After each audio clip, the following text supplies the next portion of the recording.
this for everybody? Yeah. Rita, Yeah. the wife of Tom.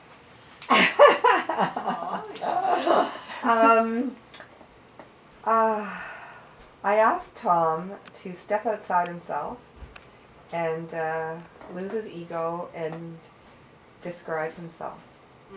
I wonder if you can describe him. Passionate. Just whatever words come into your head. Obsessive. Interesting. He's the kind of person who really does live life to its fullest. He just grabs things, whatever, and he goes right for it. And he's completely unself-conscious and direct. And how long have you been together? About 24 years. Why do you love him? I'm assuming you do. Well, sometimes it's a bit of a love-hate thing, but I think that's pretty common with couples. You know, you see this tension that develops with long-term relationships. But he's a unique person. Oh. I mean, we can all agree on that. Absolutely. That he just finished telling me that he's, Yes, he's a unique person. Right. That So is to live with a absolutely right. unique person, someone who's smart and obsessive, and It can be a bit of a challenge, for sure. he said you're his grounding force. Yeah, he does tend to get scattered and sometimes extreme. His, fluctuating up and down and super excited about something and then just crash, that kind of stuff. But there's a lot of things he still wants to do and that he's still, interested in discovering and learning about. And sometimes he just gets dispersed too thinly. And what draws you to him, though? You go with him every year to Guatemala. Well, I mean, since Sam died, I really feel like I've taken on the role of real support for him, and I see that he's needy in that way. He needs that. But before that? Well, it was different before that. But after all the years of hearing about the stove building and the project and the volunteers and doing the trip, to finally experience it and see what his life for that month that he's usually away from home, what it's like, and the people who he meets and has developed a relationship with in Guatemala. And So you didn't go all the time before? when the kids were small, they had school and commitments, and it was a big deal to haul them out of school. But once they were in high school and expressed an interest themselves to want to be involved or experience it, then okay, that was okay. But earlier on, no, we didn't go. Okay.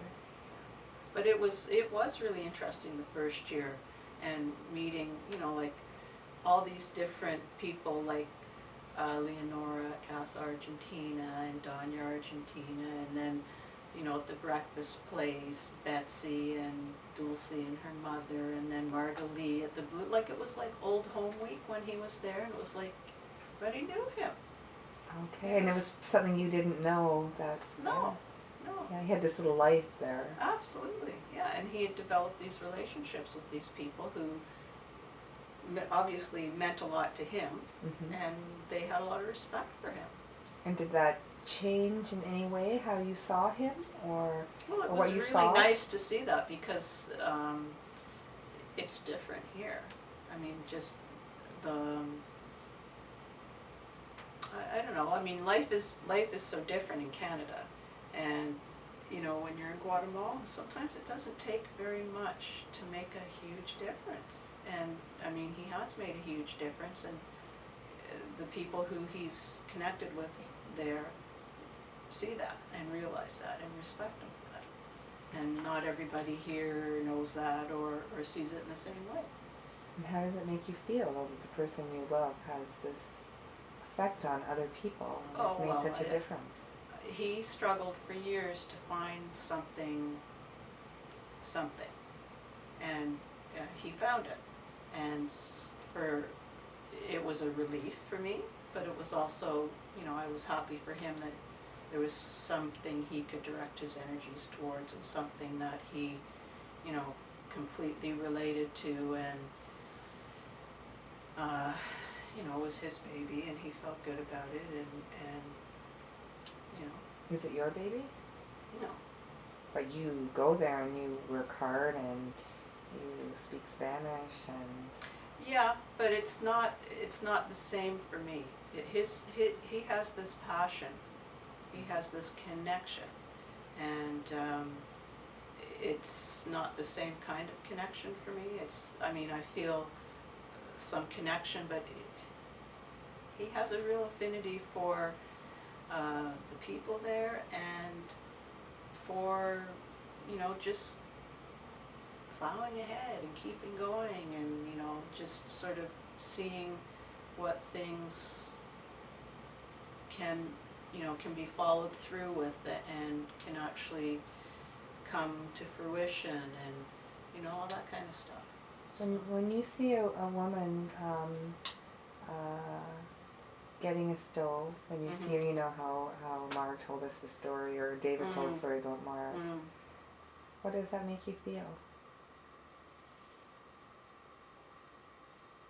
Well, I thought it was really kind of a nice, it wasn't really a ceremony, but just a way of marking, this transition of, okay, the people who came to build this stove, they're done now, their job is finished, and now, this thing is going to make such a huge difference for this woman in this house, and I thought it was quite a beautiful thing. As a woman, Mm-hmm. Do you feel something special about building a stove for another woman? I'm not sure I look at it just that way, but it's true that the stove does really have the greatest impact on the woman, just because she's the one who's the cook in the family. And the importance of food. Yeah. Well, I can say it makes me feel good, but that's a bit simplistic. And, I often look at people's lives there, women's lives, and what the expectations are of them, and how, kind of straight and narrow it is in the villages. And, on a certain level, it's totally impossible for me to relate to, because it's just like they don't really have a choice. This is their life, this is what they're born into, and more than likely it's going to continue for a while at any rate. And it's quite, there's something very beautiful about the family connection there, and the interconnectedness of, generations within the family, and the involvement of everyone in a child's life, and the caring of a child by siblings and extended family and stuff. But it's still really different than what my life is about, or, when I was a young mother, and, how I cared for my children, and often I guess I look at the differences, and, there's a bit of a disconnect there, because it's just so different. Has it changed you at all, though?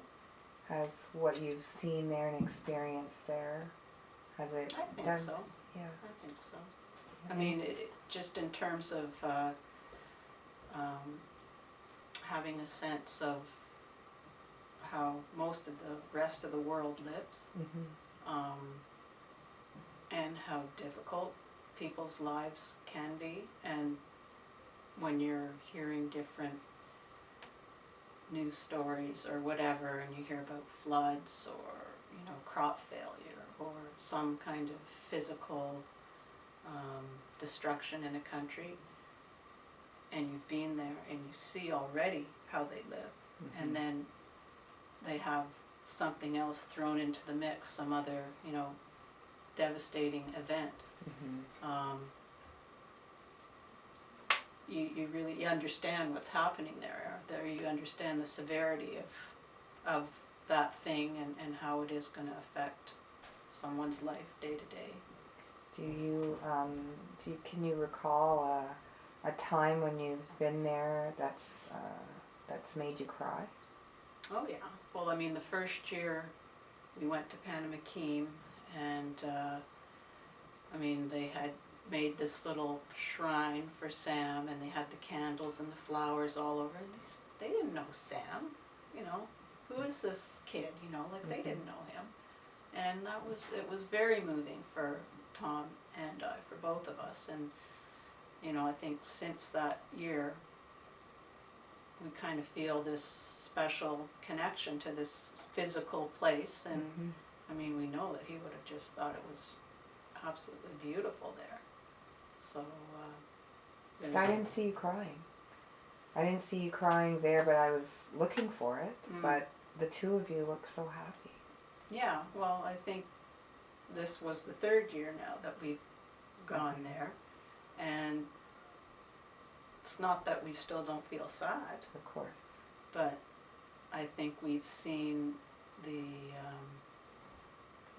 the progression or the transition of the various things that we've done in the community. And for us, it's not a hardship. It wasn't a huge thing, but it's made such a big difference. So for us, it really is an opportunity to remember Sam when we go there, and we always like remembering him. We want to remember him. We don't want to forget him. Of course. So it's a mixture. It's bittersweet, Mm-hmm. for sure.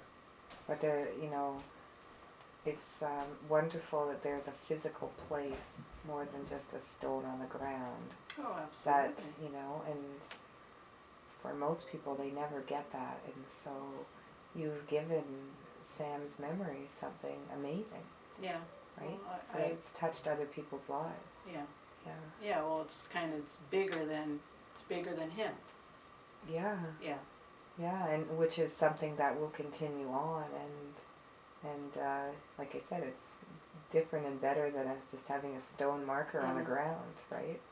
That it's affects someone's lives.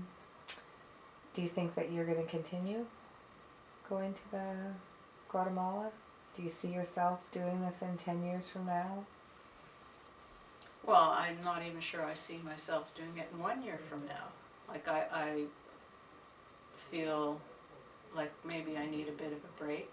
Mm-hmm. And this year, it was another great group of volunteers, and it's always really interesting to see this group of strangers come together over the 2-week period and form friendships. And Start talking about poop yeah, and toilet paper. That always happens. That always happens. But it's really interesting to see how it works, and it does work. Mm-hmm. And I think we've got better at choosing, the people and preparing everybody and letting people know what to expect. Mm-hmm. But I also don't have this, people who are going for the first time have this sense of real excitement and anticipation and excitement. I don't have that anymore. So I figure, well, maybe it's time to. And who says you have to go every year? I don't you have don't to go have every to. year. Yeah. Yeah. No, I don't have to go every year. You've been going So. as a support for Tom in the last few years. Yeah. Yeah. So anyway. Good wife. Good wife. Get the wife of the year Good award. wifely duties. Eh? Yeah. Yeah. That's all I have to say. Okay. Any closing thoughts on what you think about the project, maybe, or? Well, I can't remember who asked me.